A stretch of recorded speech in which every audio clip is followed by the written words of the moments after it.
bahor, sevgi bahori baxt quyoshi bilan.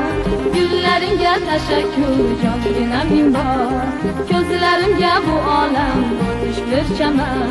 Sevgi bahori eng go'zal bahor, ko'ngil guzori so'lmagay zinhor. Sevgi bahori dillarda yashnagay mangu, sevgi bahori dunyoda sen bilan men u.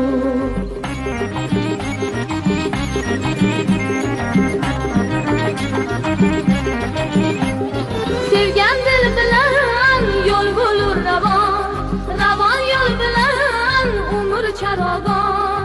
Etsam dil bayon bo'lsang sirdoshim, bo'lsang yonma-yon do'stim yo'ldoshim. Etsam dil bayon bo'lsang sirdoshim, bo'lsang yonma-yon do'stim yo'ldoshim. Sevgi bahori eng go'zal bahor, ko'ngil guzori so'lmagay zinhor. Sevgi bahori dillarda yashnagay mangu, sevgi bahori dunyoda sen bilan men u.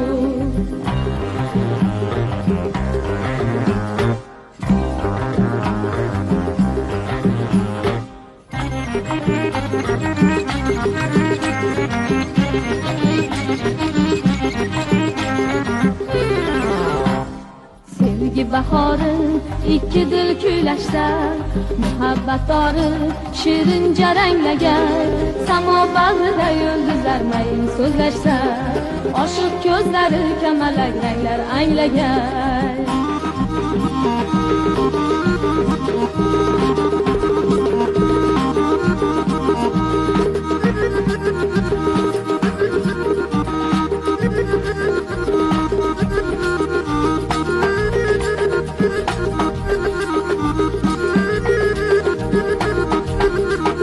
Sevgi bahori eng go'zal bahor, ko'ngil guzori so'lmagay zinhor. Sevgi bahori dillarda yashnagay mangu, sevgi bahori dunyoda sen bilan men u.